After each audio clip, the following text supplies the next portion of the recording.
Assalamualaikum warahmatullahi wabarakatuh. Selamat malam, sahabat pendidik PAUD seluruh Indonesia, para guru-guru PAUD di seluruh Indonesia. Hari ini malam minggu bersama kami, para guru PAUD laki-laki, yang hari ini banyak tamu istimewa yang akan hadir di hadapan Bapak Ibu guru semua, yang akan berbagi cerita penuh makna, yang dapat mengisi inspirasi keseharian kita dalam kehidupan maupun dalam mengajar.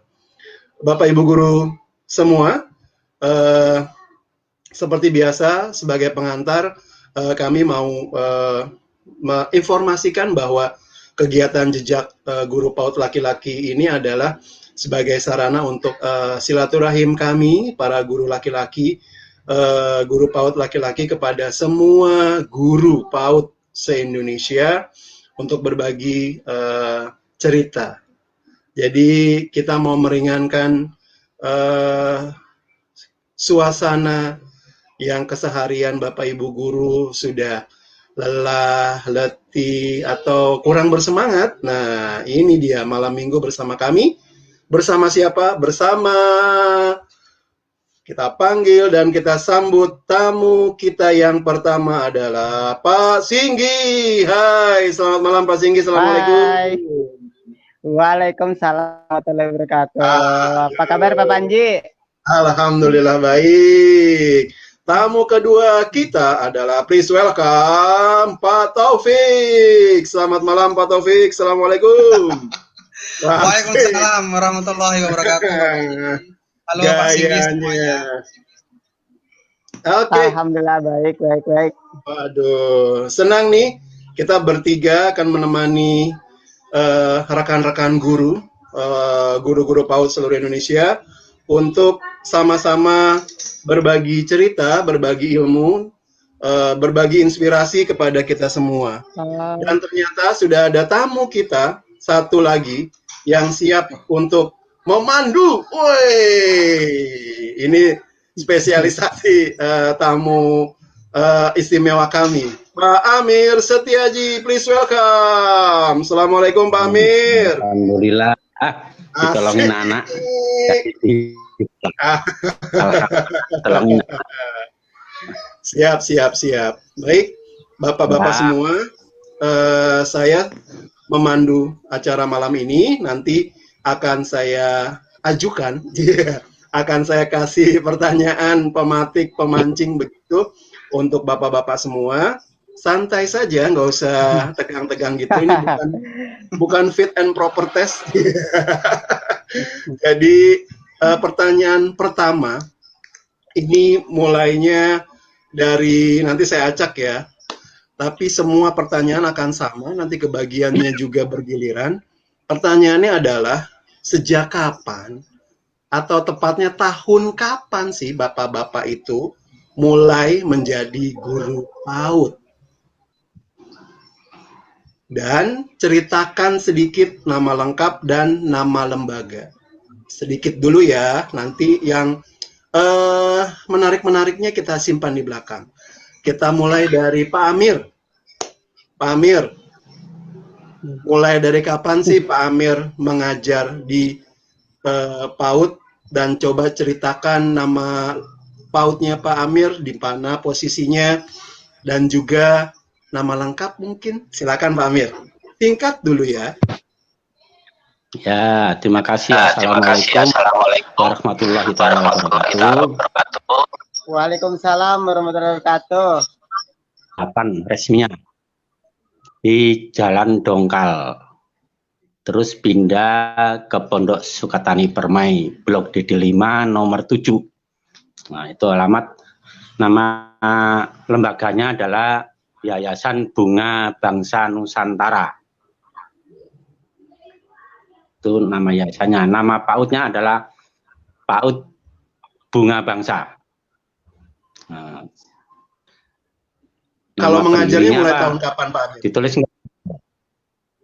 98. Ngajar PAUD-nya loh ya.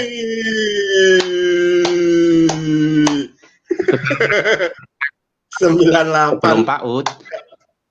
tahun 82. Pelatih pembina Mahir Siaga. Wow. Gitu.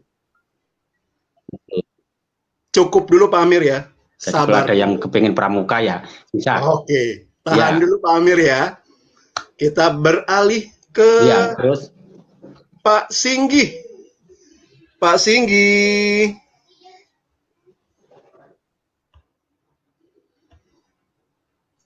Iya, Pak. Silakan. Coba ceritakan. Oke. Nama saya Singgi Triyono. Saya ngajar di TK Karakter. TK Karakter itu ada dua. Yang pertama karakter Cimanggis, lalu yang kedua karakter Tapos. Karakter Tapos ini yang di dekat apartemen Podomoro yang samping Tol Jagorawi. Nah, saya dulu di karakter yang di Cimanggis, begitu karakter yang di Tapos sudah dibangun dan sudah jadi, mulai tahun ajaran baru ini, saya dipindahkan dan diberi amanah di TK Karakter Tapos. Kemudian saya tinggal di Keranggan, di Jalan Menara, Menara 5, nomor 61, Jati Ranggon, Jati Sampurna, Bekasi. Dekat dari Lab School Cibubur ataupun dekat sama Universitas Mercubuana. Jadi kalau perjalanan dari rumah ke sekolah sekitar 30 menit lah. Seperti itu. Siap. Simpan dulu ceritanya. Oke. Pak Singgi. Berikutnya Pak Taufik. Mangga silakan Pak Taufik. Oke. Baik, selamat malam Indonesia. Selamat malam semuanya teman-teman. Perkenalkan, nama saya Taufik. Saya mengajar di TK Tunas Global yang beralamat di Jalan Nusa Indah nomor 16 Pancoran Mas Kota Depok. Saya mulai mengajar anak-anak tahun 99, lalu mengajar di TK secara lembaga, mengajar di sebuah sekolah TK itu di tahun 2000. Jadi kalau sampai sekarang berarti berapa? 20 tahun ya? 20 tahun ya. Kurang lebih. Wih. Jadi itu.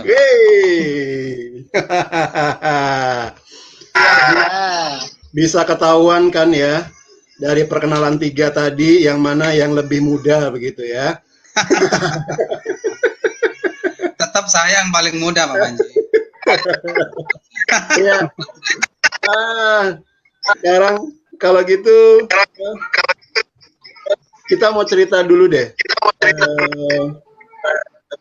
Ceritanya adalah bagaimana sih asal mula perjalanan bapak-bapak sampai bisa menjadi guru PAUD laki-laki. Boleh perjalanan tuh maksudnya mungkin sampai dari melamar pekerjaannya atau sebelum melamar tuh punya kisah-kisah sampai kemudian mau melamar jadi guru PAUD atau guru TK begitu. Kita mulai dari Pak Singgi ya. Pak Singgi, mangga Pak Singgi. Silakan.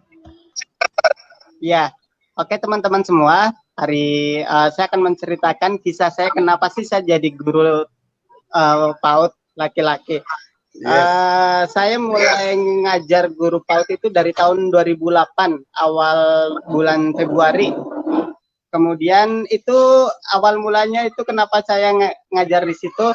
Jadi saya dari kecil, dari dulu tuh suka jagain adik saya. Saya kan 5 bersaudara, kemudian laki-laki semua, dan saya punya 2 adik. Jadi sama orang tua saya lebih sering disuruh untuk jaga adik-adik saya gitu.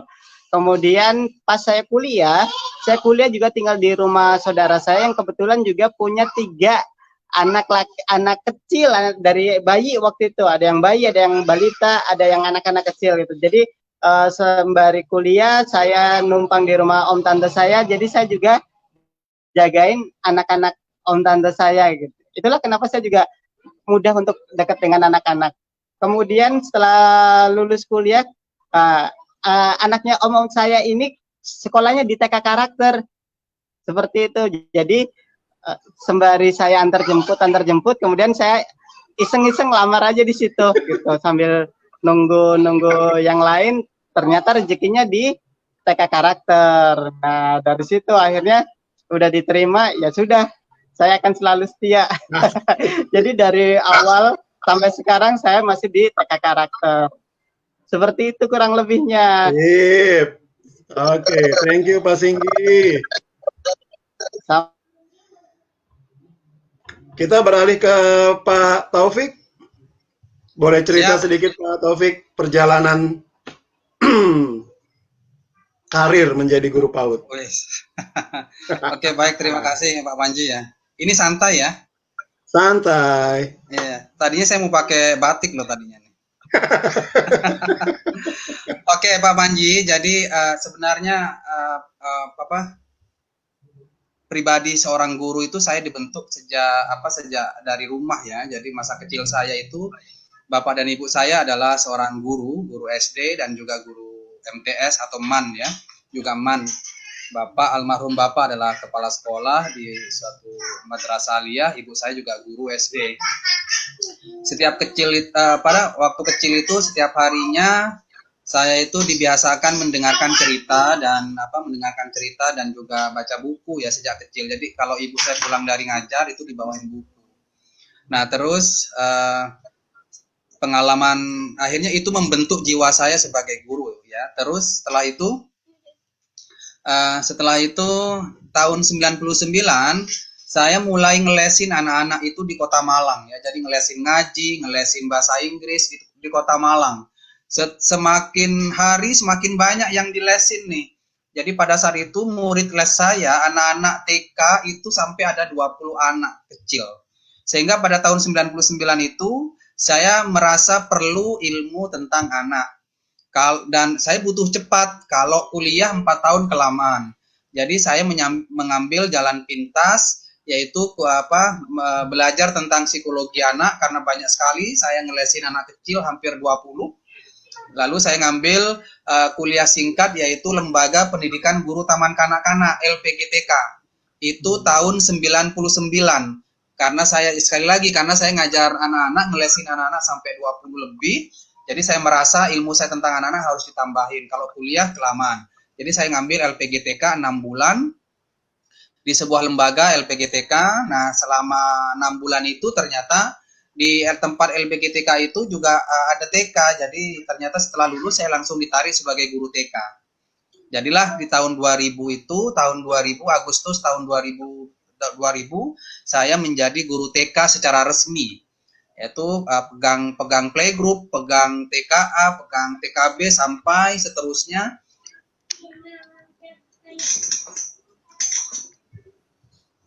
Halo? Ya.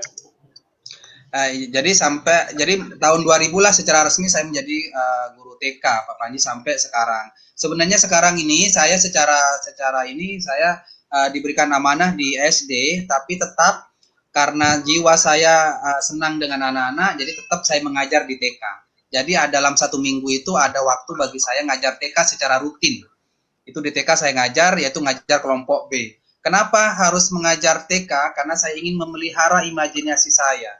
Imajinasi itu saya dapatkan di TK bersama dengan anak-anak. Karena dunia pendidikan perlu sebuah imajinasi dan kreativitas. Dan itu saya dapatkan ketika ngajar anak-anak. Itu. Oke, sementara cukup. Kita beralih ke Pak Amir. Boleh cerita perjalanannya Pak Amir, perjalanannya mengawali kenapa sih menjadi guru TK, menjadi guru PAUD, dan alasannya apa Pak Amir gitu. Silakan Pak Amir.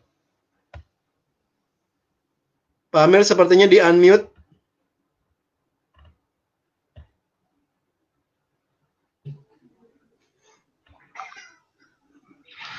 Saya kebetulan gennya adalah gen pendidik.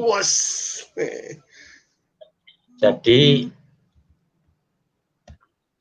memang sudah hobinya untuk menjadi seorang pendidik. Jiwa saya sampai sekarang walaupun sudah umur 56 tahun menuju 57 jiwa untuk Mas sebagai seorang yang lebih tua. Jadi jiwa anak itu masuk, kalau anak 40 ya saya masuk menjadi seluruh 4 itu masuk diri anak. Dari awal memang cinta anak, dan sampai sekarang pun masih cinta anak-anak. Malah kalau di Jawa Timur itu disebut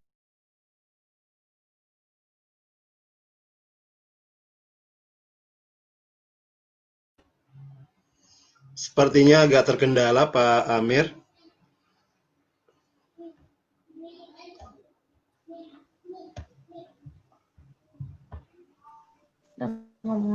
disebut tinggal anak guru. nyalain aja. Karena murid saya itu adalah banyak yang orang-orang tua-tua, baik ngajarin keterampilan anak, sampai sekarang pun cinta anak. Makanya kalau ada kegiatan anak-anak di mana apa aja, atau kegiatan yang pernah kita lakukan bersama, bunyi apapun saya pasti terbawa. Tuh. Makanya saya senang dengan Guren,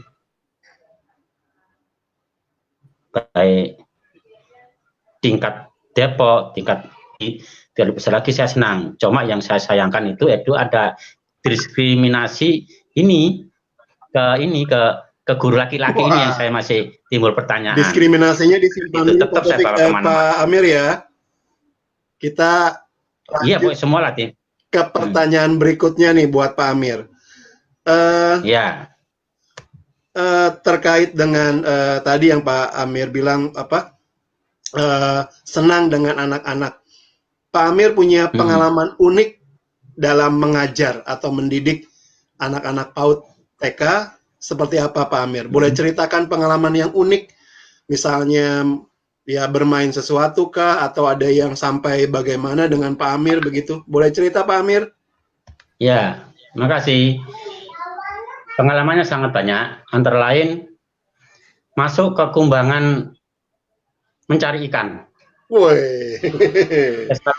Mencari ikan, sedangkan saluran air itu adalah tempat pembuangan kotoran limbah sapi. Tapi saya masuk, anak-anak masuk senang. Itu pulang juga senang, walaupun pakainya kotor dia senang. Ditanya orang tuanya pun dia senang. Besok kepingin gitu lagi. Makanya kalau saya mengajar anak-anak rata-rata pasti di luar. Oh, iya, karena peraturan yang saya baca itu perlu gerak terus. Mainnya di kubangan terus perjalanannya. Perjalanan anak-anak itu saya selalu menitik beratkan kepada anak yang lebih kecil untuk bertanggung jawab kepada kakak-kakaknya yang lebih besar. Oh, iya. Jadi anak yang kecil harus menjaga anak yang lebih besar. Tapi anak lebih besar juga harus menjaga anak yang lebih kecil. Contoh misalkan ke pasar, anak yang kecil harus mengingatkan kakaknya.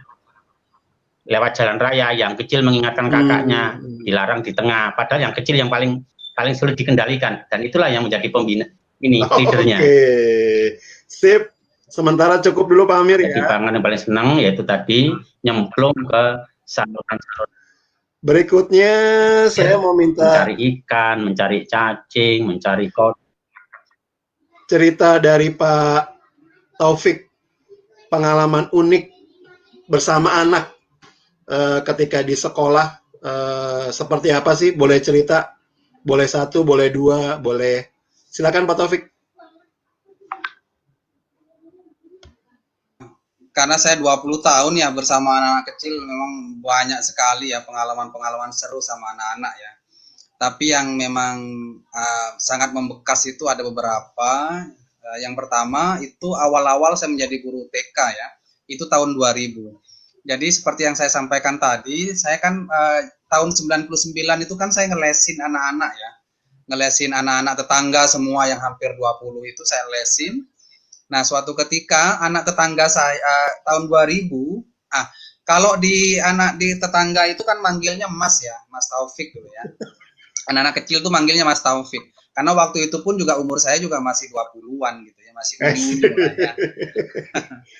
Ya, jadi manggilnya Mas Taufik semua gitu. Nah, suatu ketika tahun 2000, ketika saya jadi guru TK, tetangga saya itu masuk ke TK tempat saya ngajar. Nah, ketika di sekolah kan harusnya manggil Pak Guru ya. Nah, tapi karena tetangga saya itu biasa manggil Mas, jadi di sekolah bingung itu anak itu sama mamanya juga bingung mau manggil siapa ini, manggil Pak Guru atau Mas ini kan nggak mungkin manggil manggil Mas pikirnya itu ya. Jadi akhirnya anak tersebut manggilnya dan orang tuanya manggil sampai di tahun-tahun pertama itu susah untuk Pak Guru. Jadi manggilnya Mas Guru ya. Mas Guru. Jadi akhirnya Mas Guru jadi panggilnya ya. Dan itu lama dan menjadi bahan banyolan lah ya. Jadi Mas Guru, jadi sangat sulit untuk merubah menjadi Pak Guru ya. Jadi Mas Guru terus dipanggil sama anak tetangga saya itu. Itu yang pertama ya. Yang kedua, ketika saya pindah ke Depok ya sebagai kepala TK, sekali lagi karena saya jadi kepala TK itu tahun berapa ya? Tahun 2006. Jadi tahun 2006 saya jadi kepala TK. Pada saat itu memang fisik saya ini kurus Pak Panji ya. Kurus, kering, ya hitam lagi, ya kayak peyek gitu. Nah, jadi nggak ada tampang kepala sekolah itu ya. Jadi suatu ketika hari Sabtu di lobi sekolah itu ada calon orang tua murid yang berpapasan dengan saya di lobi sekolah. Dia ngomong ke saya, manggil saya, Mas ini deh. Mas ini deh. Ya Bu, ada yang bisa dibantu gitu ya. Saya mau daftar anak saya. Bisa nggak saya ketemu kepala sekolahnya? Nah, dia nggak tahu kalau saya kepala sekolahnya gitu. Mungkin dikiranya saya itu OB-nya ya barangkali. Karena memang tampang saya nggak ada tampang kepala sekolah. Sampai sekarang pun juga masih tampang OB nih kayaknya. Jadi saya persilahkan, ya Ibu silakan masuk dulu ketemu dengan bagian resepsionis gitu ya. Oh ya terima kasih ya Mas ya. Ya sudah. Jadi dia masuk, saya masih di lobi gitu ya. Jadi setelah itu saya kembali ke sekolah, masuk ke ruangan saya gitu ya. Nah, ada prosedur ketika mau mendaftar calon orang tua murid kan ketemu dengan kepala sekolahnya. Nah, dia itu orang tua ini udah mendaftar mau bertemu ke kepala sekolahnya sekarang. Nah, kepala sekolahnya kan saya ya. Jadi ketika masuk ke dalam ruangan saya, wah udah deh salah tingkah semua nih Pak Panji ya. Jadi saya nggak enak, orang tuanya juga nggak enak. Tadi manggil Mas ya. Saya juga melihat orang tua tersebut tuh merah semua pipinya, mungkin malu atau gimana gitu ya. Jadi ada sekitar kurang lebih 1-2 menit silent moment ya karena salah tingkah ya. Ada salah tingkah nih. Salah tingkah ya akhirnya dengan pendekatan ya guru gitu ya akhirnya cair lagi gitu ya. Jadi itu pengalaman Pak Panji. Jadi 2 pengalaman itu jadi memang kita ini masih terbiasa untuk melihat seseorang itu dari tampilan fisik ya. Memang itu tidak bisa dipungkiri karena konten itu penting tapi penampilan itu juga penting ya. Sehingga sejak saat itu pun juga saya belajar bahwa performance ini juga perlu ditata juga gitu ya. Jadi bagaimanapun juga konten penting, performance, tampilan itu juga penting. Intinya adalah yang menunjukkan kita sebagai kualitas kita sebagai guru. Itu Pak Panji. Oke, siap. Terima kasih sementara Pak Taufik. Berikutnya Pak Singgih nih gilirannya. Boleh cerita pengalaman unik khususnya ketika mengajar bersama anak gitu. Adakah yang lucu-lucu gitu? Silakan Pak Singgih. Oke, terima kasih. Iya kalau saya ya hampir sama kayak Pak Taufik. Saya dulu juga kurus, kering hitam. Kalau sekarang udah lumayan berisik nih badannya semenjak jadi guru TK. Iya kalau pengalaman saya sih banyak yang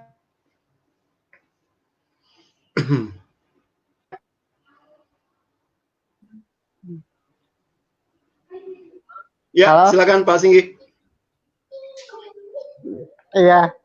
Kemudian juga pas saya sering hampir kalau ada kegiatan pelatihan akbar itu sama anak-anak murid saya ngisi senam bersama anak-anak murid. Jadi itu bawaannya seneng banget, saya di depan terus juga bareng sama anak-anak murid, terus ditonton oleh guru-guru yang tampil hampir kadang ada yang ribuan gitu. Jadi kayak di Balai Komando, ASBSD, di Smesco, tampil bareng anak-anak itu rasanya luar biasa gitu. Apalagi ditonton sama orang tua, ditonton sama guru-guru pelatihan, ditonton sama orang-orang, senang banget tampil sama anak-anak itu, nggak kebayang gitu senangnya gitu. Jadi sama mereka kalau tampil bareng, apalagi mereka juga bisa diajak kerjasama, bisa ngikuti sesuai arahan pas lagi tampil, itu rasanya luar biasa senangnya gitu.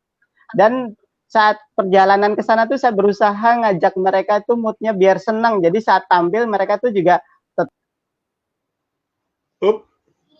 Giliran Pak Singgi yang menghilang. Jaringan mungkin ya. Yuk, masuk lagi Pak Singgi. Nih, kodenya ini nih. Silakan Pak, lanjut Pak Singgi. Iya, oke. Iya, maaf. Ya, jadi kalau tampil sama anak-anak tuh bawaannya senang, bawaannya ceria, terus juga bawaannya tuh senangnya luar biasa gitu. Kemudian juga pengalaman sama anak-anak, saya tuh senang main sulap sama anak-anak. Jadi waktu itu juga saya main sulap, terus dari sosis saya rubah sulap jadi belalang. Pas keluar belalangnya terbang, anak-anak pada wah. Jadi saya juga berusaha ngumpulin kostum-kostum yang kira-kiranya buat menarik anak-anak gitu, kayak kostum Spider-Man, kostum superhero, ataupun kostum badut. Jadi biar senang anak-anak tuh ada suasana beda, sekali-kali saya pakai seperti itu gitu buat tampil di kelas ataupun buat sekedar main-main saja sama anak murid di kelas ataupun sama anak murid-murid yang lain gitu. Saya juga pernah senang juga bawa binatang ke sekolah, kayak bawa angsa. Oh, itu kalau bawa angsa anak-anak itu senang banget, mereka senang begitu datangin ke angsanya, nanti angsanya ngejar mereka kabur, tapi giliran angsanya diem, anak-anak pada ngejar bareng-bareng gitu. Kemudian juga waktu itu bawa ular sanca, bawa 3. Kata kepala sekolah saya, boleh bawa ularnya, boleh ya dibawa. Kalau bawa 3, jangan sampai nanti pulangnya nggak bawa apa-apa gitu. Harus dibawa semuanya, 3-3-nya. Jangan sampai lepas, jangan sampai hilang di sekolah. Dan guru sama ular juga, jadi coba megang ular gitu. Ternyata ular itu, ular sanca itu ya lucu, jinak juga gitu. Kemudian saya ularnya lepasin di sungai, biar dia senang lah main sama keluarganya, 3-3-nya. Saya dapat itu di lapangan waktu itu. 3 ular kecil, sampai ya lumayan 1 meter lebih lah gitu. Tapi anak-anak itu senang banget kalau dibawain binatang. Mereka tuh kayak buat mainan, buat sesuatu yang menyenangkan, buat main bareng-bareng gitu.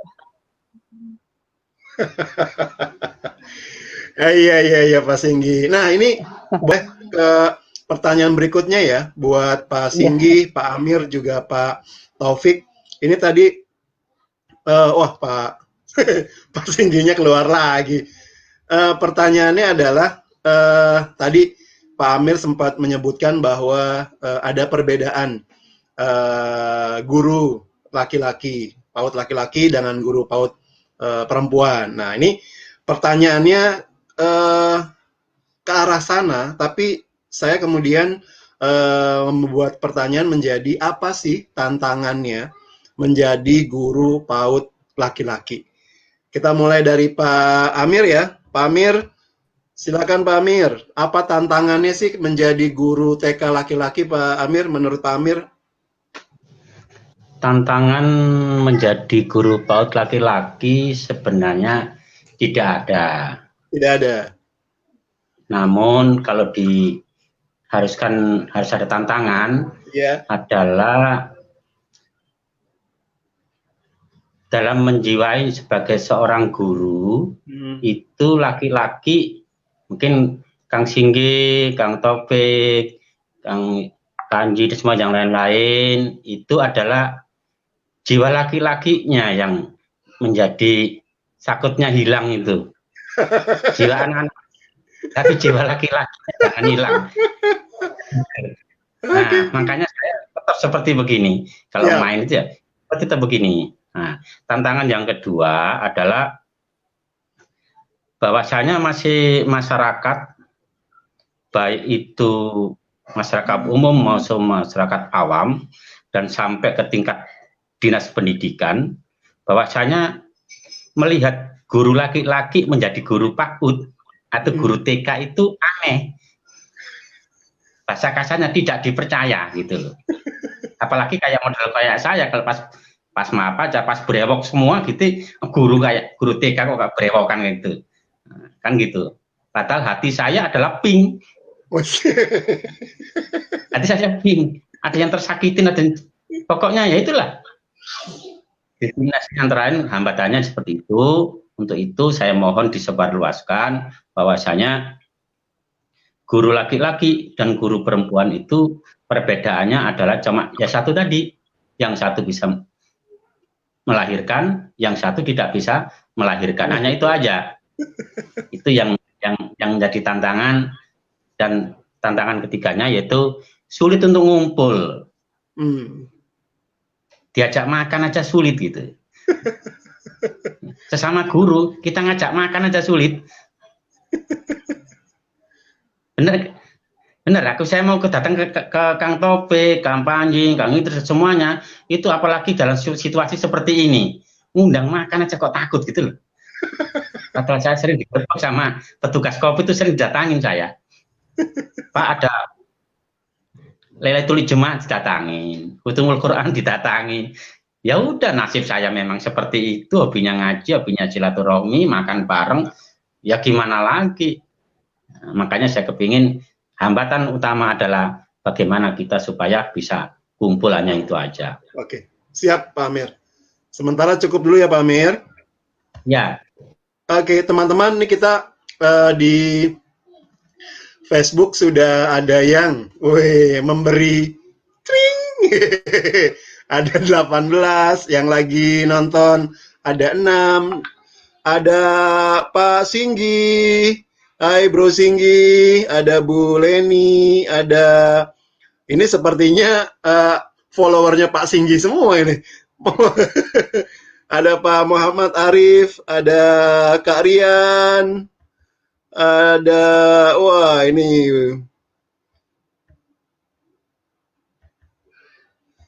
iya, pertanyaan berikutnya pertanyaan yang sama ke Pak Singgi. Dan nanti setelah Pak Singgi ke Pak Taufik, pertanyaannya ke Pak Singgi adalah apa sih tantangannya menjadi guru PAUD laki-laki menurut Pak Singgi? Silakan Pak Singgi. Oke, kalau buat saya sih yang penting jadi tantangan guru laki-laki tuh ya harus pede aja Pak.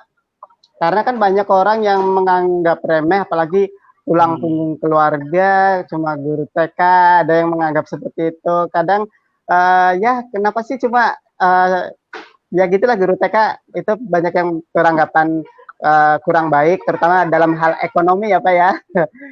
Ya seperti itu. Kalau saya sih, saya jalani aja dan saya juga nikmatin, saya senangin, saya sukai apa yang saya kerjakan. Jadi rezeki itu bisa datang dari mana aja Pak, nggak harus mungkin dari yayasan. Memang yayasan tuh pasti ada, tapi rezeki itu datang juga dari tempat lain, ada seperti itu.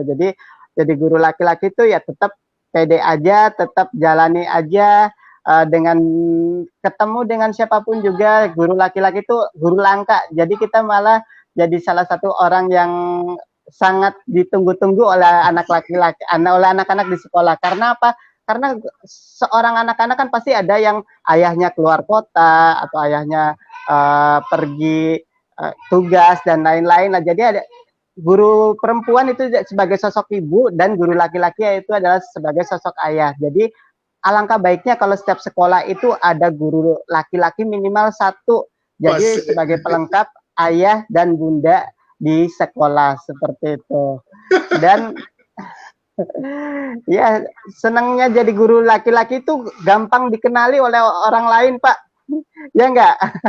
Jadi kayak saat saya ikut pelatihan di kayak waktu jadi instruktur nasional maupun guru inti, itu guru laki-lakinya cuma saya aja, Pak. Jadi saya dikasih kamarnya sendiri. Kalau yang lain kan perempuan itu bareng-bareng satu kamar bisa bertiga atau berempat. Kalau saya selalu dapatnya sendiri terus. Seperti itu. Jadi kalau saya jalanin aja, saya berusaha kalau ada ilmu yang baru ataupun ada hal sesuatu yang baru, ya kita harus mengikuti, kita ikut pelajari, terus juga kalau bisa bergabung dengan grup-grup pendidikan yang lain, kayak grup kayak Guren ataupun Sahabat Pendidik Indonesia ataupun grup-grup yang kira-kira membuat kita tuh semakin lama kualitasnya semakin bagus seperti itu. Jadi kita juga punya kualitas saat menghadapi anak-anak ataupun saat menghadapi orang tua, jadi lebih enak seperti itu dibanding dengan hanya diam saja di yayasan, diam saja di sekolah tanpa mau bergabung dengan kanan kiri gitu. Jadi guru laki-laki itu ya harus mengembang kemana-mana, Pak, seperti itu. Saya kira cukup. Oke, terima kasih sementara Pak Singgi. Sekarang gilirannya Pak Taufik. Tantangannya apa Pak Taufik menjadi guru TK PAUD laki-laki itu Pak Taufik? Oke, ini sekalian kita sharing ya Pak Panji ya. Jadi kalau kita pahami bahwa struktur badan kita ini, leher ke atas itu wilayahnya bapak-bapak, leher ke bawah itu wilayahnya ibu-ibu. Secara makna, leher ke atas itu adalah bahasa dan logika berpikir, itu ranahnya bapak-bapak. Leher ke bawah, kemandirian, kasih sayang, itu ranahnya ibu-ibu. Jadi, terus yang kedua, fakta yang kedua, anak-anak itu kan sebenarnya tanggung jawab orang tua untuk mendidik ya. Nah, kalau kita bicara sejarah TK, awal mulanya itu TK atau sekolah PAUD itu ada karena anak yang seharusnya dididik oleh orang tua, diajarin oleh orang tua di rumah, karena orang tua bekerja karena tuntutan kehidupan, maka tanggung jawab mendidiknya selama orang tua bekerja itu, tanggung jawab terhadap pertumbuhan dan perkembangannya itu dialihkan kepada TK, kepada lembaga PAUD. Nah, sehingga disinilah rasionalitasnya kenapa di TK itu atau di lembaga PAUD butuh bapak-bapak. Jadi biar anak-anak itu seimbang antara leher ke atas logika, bahasa dan komunikasi, dan leher ke bawah kemandirian dan bahasa. Nah, tantangannya apa kaitannya dengan tantangannya tadi sudah disampaikan oleh Pak Amir. Yaitu tantangannya adalah guru laki-laki di sekolah atau di lembaga PAUD, maka harus menegakkan kembali logika, komunikasi, strategi, bahasa itu diajarkan kepada anak-anak. Jangan sampai kalau bahasanya Pak Amir tadi kan, jangan sampai kita larut nih ke ibu-ibu jadi baper terus gitu ya. Jadi logikanya nggak bermain nanti nih ya. Jadi justru hadirnya guru-guru laki-laki itu untuk menegakkan logika ya, membalancing, menyeimbangkan. Jadi tantangannya adalah menyeimbangkan fitrah pendidikan anak gitu ya. Jadi agar anak itu bahasanya oke, logikanya juga oke. Jadi saya kira itu yang paling, jangan sampai justru guru laki-laki masuk ke TK justru jadi ikut-ikutan sering main perasaan ya. Itu yang memang yang harus dihindari. Jadi be a man gitu ya, tetap di sebuah lembaga PAUD kita harus tetap menegakkan logika, mengajarkan anak komunikasi, mengajarkan anak bahasa. Itu sih kalau kita mau bicara segmentasi berbagi peran antara guru perempuan dan guru laki-laki. Kalau dulu belum ada guru laki-laki karena peran itu diambil alih semua oleh guru perempuan. Tapi tetap akan lebih bagus itu dikembalikan bahwa yang mengajarkan itu adalah laki-laki. Sehingga memang lembaga PAUD itu perlu sosok laki-laki seperti Pak Singgi dan seperti Pak Amir. Jadi kita harus menduplikasi nih ya. Jadi kita harus menternak guru laki-laki di PAUD nih. Jadi biar banyak guru laki-laki di PAUD sehingga jiwa anak itu seimbang gitu. Saya kira itu Pak Panji. Siap. Oke, sekarang lanjut ke pertanyaan berikutnya. Ini mulai dari Pak Taufik ya, nanti Pak Taufik, Pak Amir, baru Pak Singgi. Ini terkait dengan pengalaman Pak Taufik, Pak Amir, juga Pak Singgi. Boleh berbagi cerita ke kita semua pengalamannya dalam mengajar, mendidik di lembaga PAUD itu. Selain aktivitas keseharian, adakah pengalaman yang lain? Misalnya tadi Pak Singgi sempat menyinggung pernah mengisi narasumber di sana di sini gitu, dan kan menurut bocoran katanya Pak Taufik juga kan sebagai guru kepala TK berprestasi tingkat nasional. Wih, boleh cerita soal itu Pak Taufik? Silakan Pak Taufik. Jadi ini cerita tentang apanya nih? Tentang tentang apa saja di luar keseharian mengajar sebagai guru. prestasi. Oke ya. Ya, oke. Jadi aktivitas saya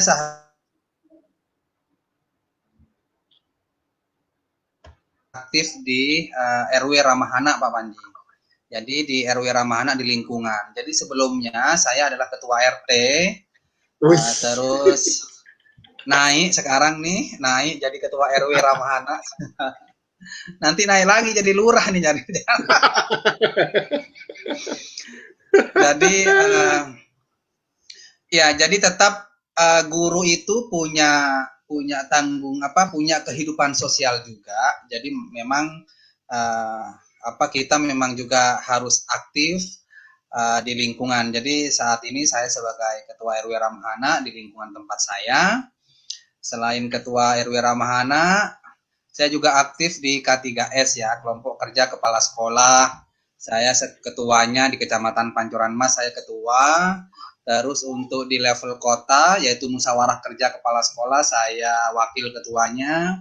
Saya juga aktif bersama dengan Pak Panji dan Pak Singgi, yaitu ada di forum PAUD dan forum literasi Kota Depok. Intinya adalah ayo kita menebar kebaikan, menebar inspirasi. Dunia kita selain di rumah, juga selain di sekolah, kita juga ada kehidupan sosial yang perlu kita isi, karena kehidupan sosial ini banyak sekali hal-hal yang mungkin bisa kita tangkap untuk dijadikan pembelajaran di sekolah, atau justru apa yang ada di sekolah kita bisa kontribusikan kepada lingkungan kita sekitar. Jadi kita memang harus aktif untuk berbuat kebaikan, istilahnya berfastabiqul khairat ya.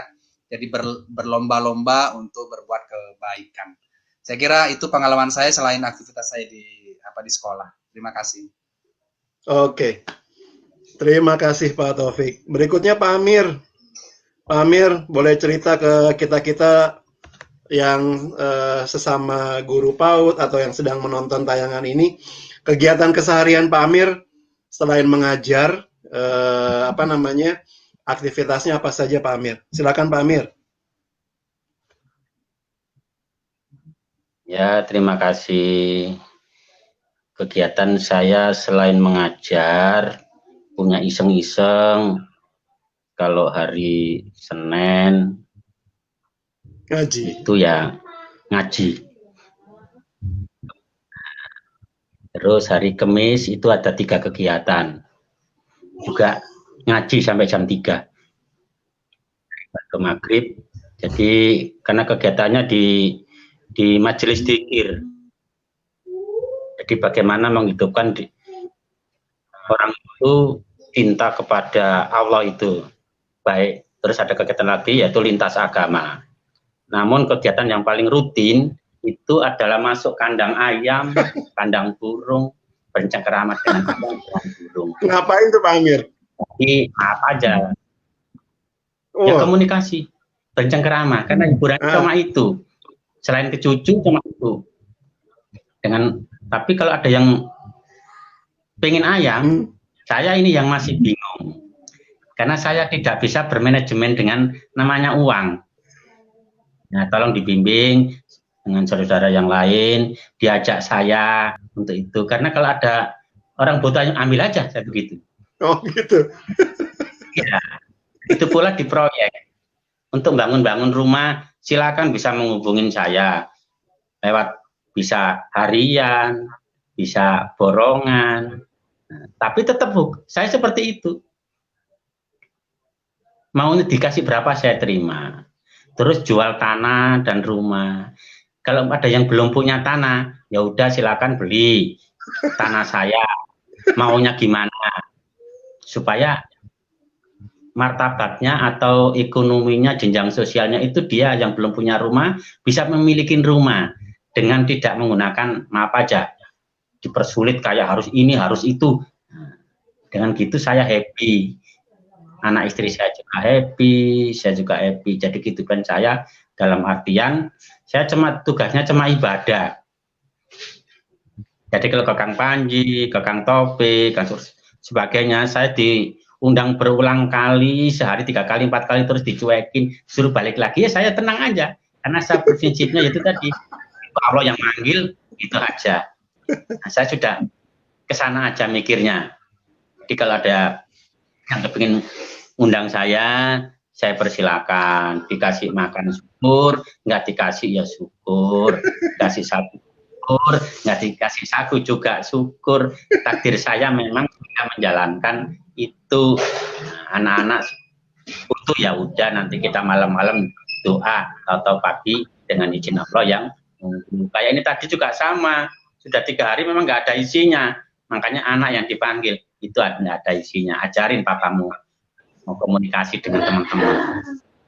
Kalau dapat duit ya rezeki. Kalau nggak dapat duit ya alhamdulillah juga. Mungkin lewat anak dan cucu nanti. Nah, pokoknya saya siap diundang oleh siapapun.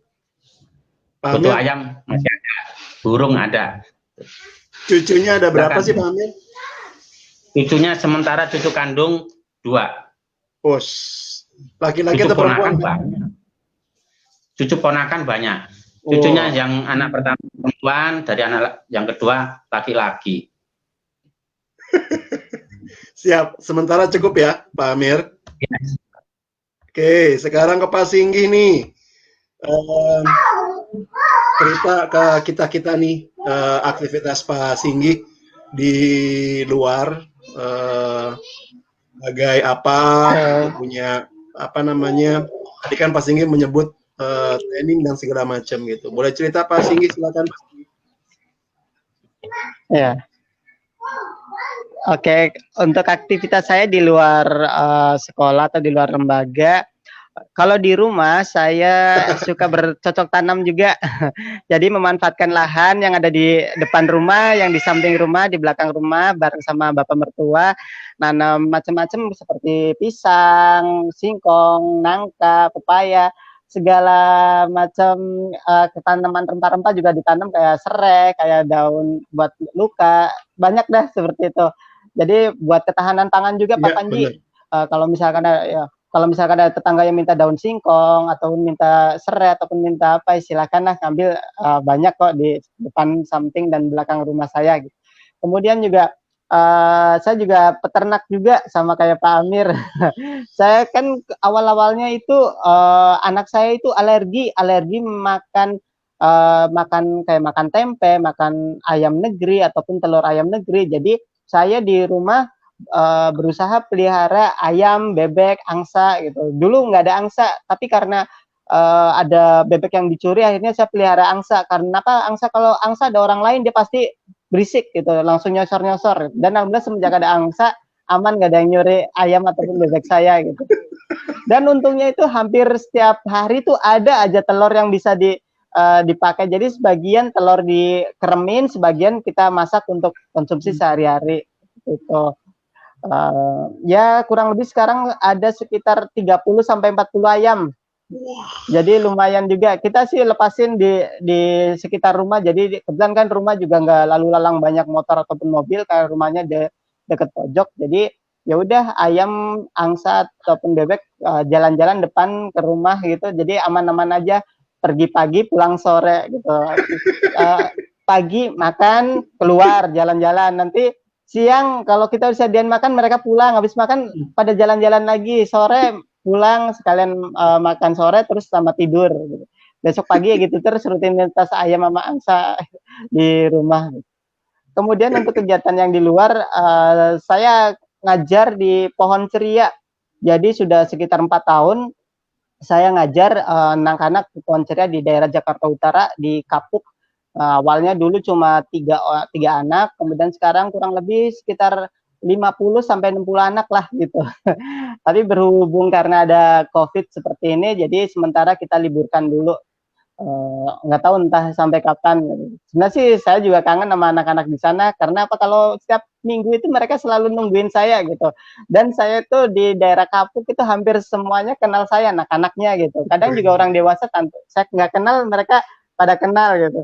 Pak Singgi, Kak Singgi, seperti itu. Jadi kayak sekarang tuh ada rasa rindu banget sama mereka ya. Mereka juga kangen sama saya karena udah lama nggak ketemu, udah lama nggak main bareng gitu.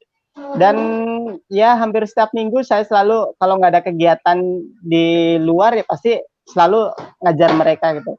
Senang banget ngajar mereka karena mereka itu lebih kayak misalnya saya bawa buku cerita, bawa apapun yang saya bawa, mereka tuh antusias bacanya tinggi gitu, semangat ada buku baru ataupun buku-buku yang lama kayaknya selalu bawa, mereka selalu senang baca gitu.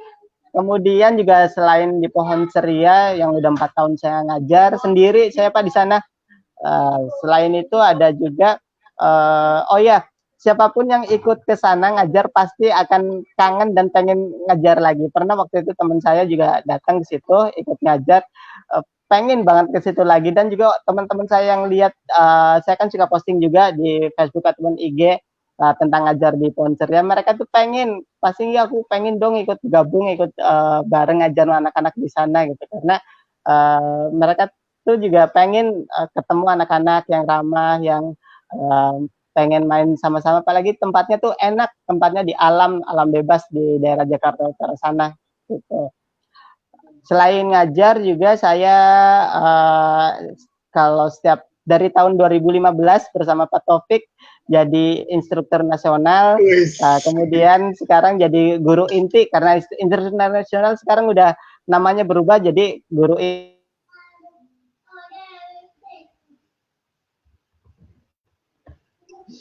Iya. Selain itu juga saya di yayasan di sekolah suka diajak untuk mengisi pelatihan-pelatihan seperti pelatihan akbar di berbagai daerah maupun pelatihan in-house training. Jadi guru-guru yang dari berbagai daerah di Indonesia diajak ke IHF, kemudian diisi pelatihan di situ selama 10 hari dan saya sebagai salah satu trainernya mereka seperti itu. Kemudian kalau di warga di sini saya anggota RT, jadi suka bantu-bantu Pak RT untuk kayak bantu data ataupun bantu kalau ada rapat-rapat RT buat kegiatan-kegiatan yang dilakukan di RT di sekitar rumah seperti itu.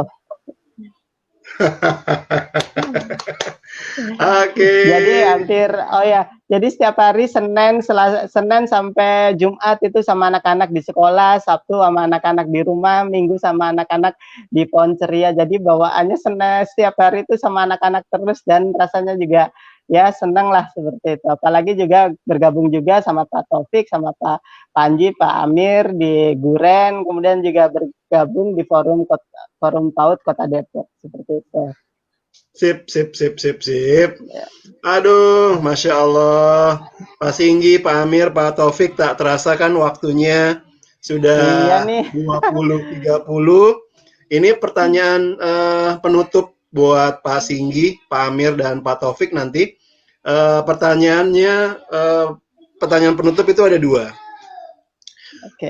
Buat bapak-bapak, Pak Singgi, Pak Amir, juga Pak Taufik, pesan-pesannya itu apa sih pesan-pesannya untuk 2 Yang pertama, pesan-pesan untuk anak-anak di Indonesia yang sedang saat ini, khususnya anak-anak PAUD ya, yang saat ini memang kondisinya sedang pandemi. Lalu pesan yang kedua adalah untuk para guru-guru PAUD kita. Apa sih ya mungkin pesannya berupa motivasi kah atau apa? Jadi apa pesan buat anak dan pesan buat guru PAUD dari Pak Singgi, Pak Amir, juga Pak Taufik. Mulai dari Pak Singgi dulu, silakan. Oke.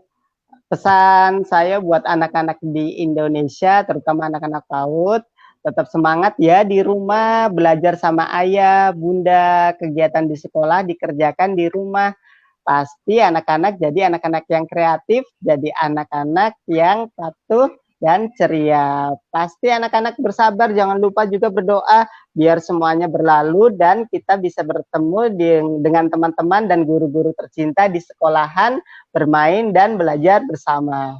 Untuk pesan untuk guru-guru di Indonesia, guru-guru PAUD, tetap semangat, jangan lupa berdoa dan berpikir kreatif serta mencari ide-ide kreatif buat pembelajaran selama pandemik ini. Karena dengan ide-ide kreatif, insya Allah pembelajaran tetap berjalan dan anak-anak pun tetap semangat belajarnya dari rumah. Itu aja Pak. Terima kasih. Sekarang giliran Pak Taufik, Pak Singgi sudah. Sekarang Pak Taufik. Pak Amirnya sepertinya terkendala sementara. Silakan Pak Taufik. Ini pesan untuk anak-anak ya. Untuk anak-anak, tapi kan yang menonton ini kan orang tua atau guru ya. Jadi tolong nanti untuk orang tua dan guru-guru sampaikan kepada anak-anak bahwa kita berikan analogi kepada anak-anak bahwa kupu-kupu itu sebelum bisa terbang, kupu-kupu itu harus berada di sebuah cangkang yang kita sebut dengan kepompong. Itu lama sekali dan itu sangat membosankan. Nah, tapi setelah itu dengan kesabarannya, kupu-kupu itu akhirnya ketika waktunya tiba, kupu-kupu itu akan jadi indah, disenangin banyak orang, bisa terbang ke sana kemari.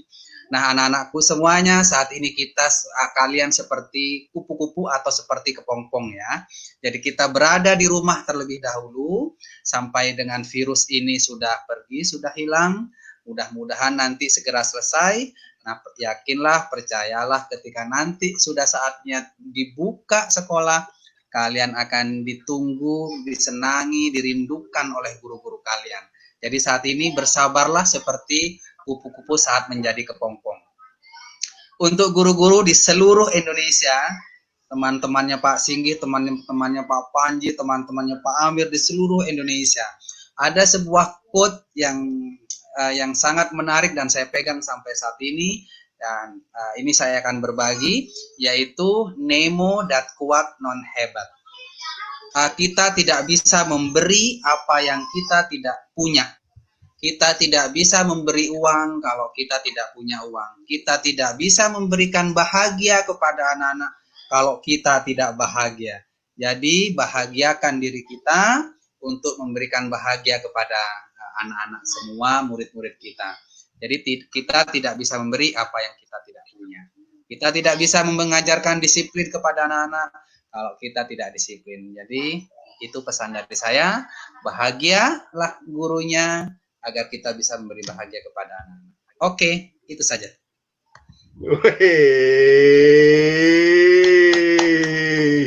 Asik. Terima kasih Pak Taufik, Pak Singgi, Pak Amir. Sebelum kita tutup, ini ada beberapa, kalau ini kayaknya followernya Pak Taufik nih.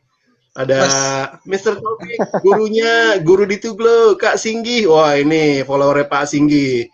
Ada Bu Tari, semuanya salam kenal semuanya. Terima kasih buat yang menonton di Facebook Live malam ini.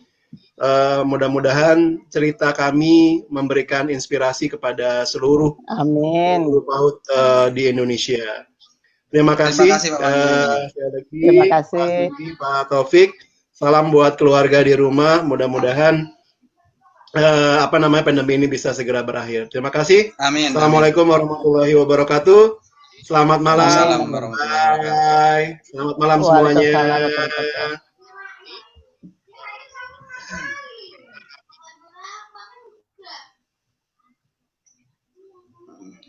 Oke, terima kasih. Baik. Dah. Yo, Pak Singgi, Pak.